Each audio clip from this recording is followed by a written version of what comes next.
Gold की खोज या मौत की साजिश। रे और जेनी कैलेट की अनसुलझी मौत का रहस्य।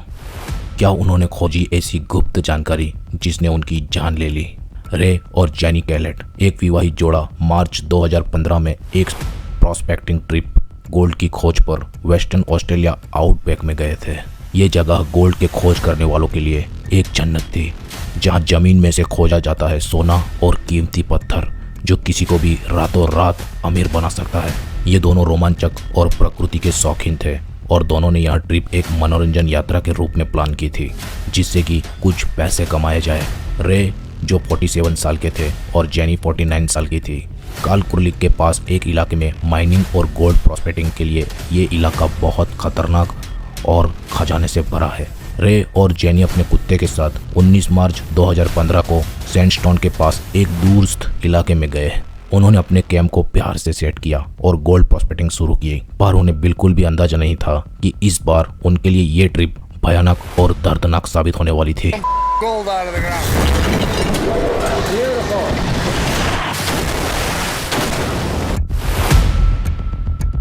के साथ ग्राहम मिलने नाम का एक दोस्त भी था जो उन्हें इस यात्रा में शामिल करने आया था। कुछ दिनों बाद 22 मार्च 2015 को अचानक ग्राहम सैंडस्टोन से वापस लौट कर आता है और आसपास के लोगों को बताता है कि रे और जेनी कैंप में नहीं थे। इसके बाद ग्राहम वहां से चला गया और उनकी गुमशुदगी की किसी ने रिपोर्ट नहीं की।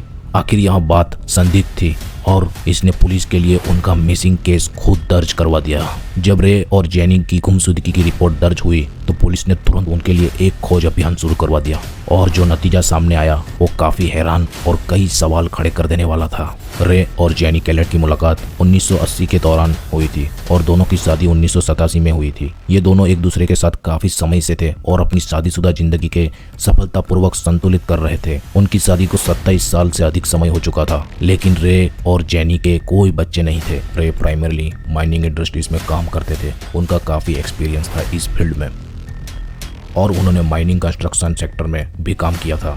इस वजह से उन्हें आउटबैक के हर कंडीशन और माइनिंग एक्टिविटीज के अच्छे ज्ञान थे। और उनकी वाइफ जेनी एक रजिस्टर्ड नर्स थी। उसका हेल्थ केयर सेक्टर में काफ़ी एक्सपीरियंस था और वो अपनी प्रोफेशन के साथ साथ अपने पति के साथ गोल्ड की खोज करती थी। और यह इलाका आउटबैक का एक दूरस्थ और कठिन इलाका था, जिसमें चरम तापमान और अलग अलग स्थितियाँ थी, जैसे कि कई फुट गहरे गड्ढे और नोकीली चट्टानें और वहाँ का सुनसान इलाका जो खोज अभियान को और भी चुनौतीपूर्ण बना रहा था। पर एक दिन उनका अचानक बिना किसी को बताए चले जाना और वापस लौटकर ना आना कई सवाल खड़े करता था।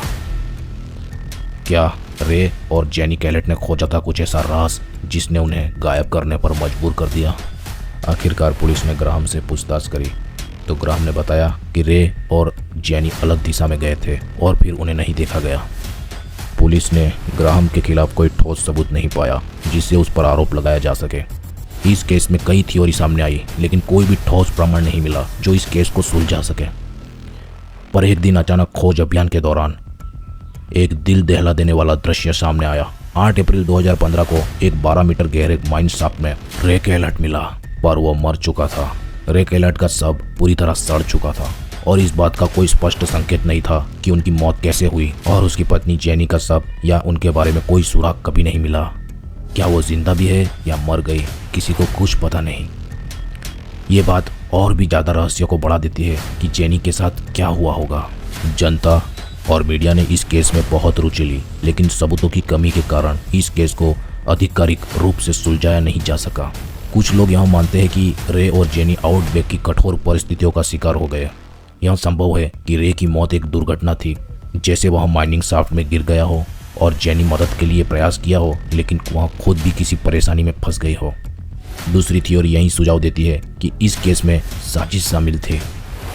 ग्राहम पर संदेह था, लेकिन उसके खिलाफ कोई महत्वपूर्ण सबूत नहीं थे। यह भी संभव है कि कोई और अज्ञात कारक शामिल हो जो अब तक सामने नहीं आया है। और जेनी कैलेट का गायब होना और मौत वेस्टर्न ऑस्ट्रेलिया आउटबैक की एक अनसुलझी पहेली बन गई है। रे का शव मिलने के बावजूद उनकी मौत का सही कारण और जेनी का गायब होना अब तक रहस्य बना हुआ है। इस केस ने स्थानीय समुदाय और प्रॉस्पेक्टिंग समुदाय को गहराई से प्रभावित किया है।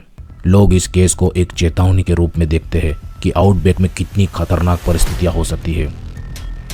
आखिरी बात, ये केस अब तक अनसुलझा है, लेकिन ये एक दिलचस्प और दिल दहला देने वाली कहानी है जो लोगों को इस खतरनाक आउटब्रेक के इलाके में जोखिमों और अनिश्चितता के बारे में सोचने पर मजबूर कर देती है। आपकी क्या राय है नीचे कमेंट में बताएं, और वीडियो अच्छा लगा हो तो एक लाइक ज़रूर करें और चैनल को सब्सक्राइब करना ना भूलें। मिलते हैं किसी और सच्ची कहानी में, तब तक के लिए अपना ख्याल रखें, सुरक्षित रहे। जय हिंद।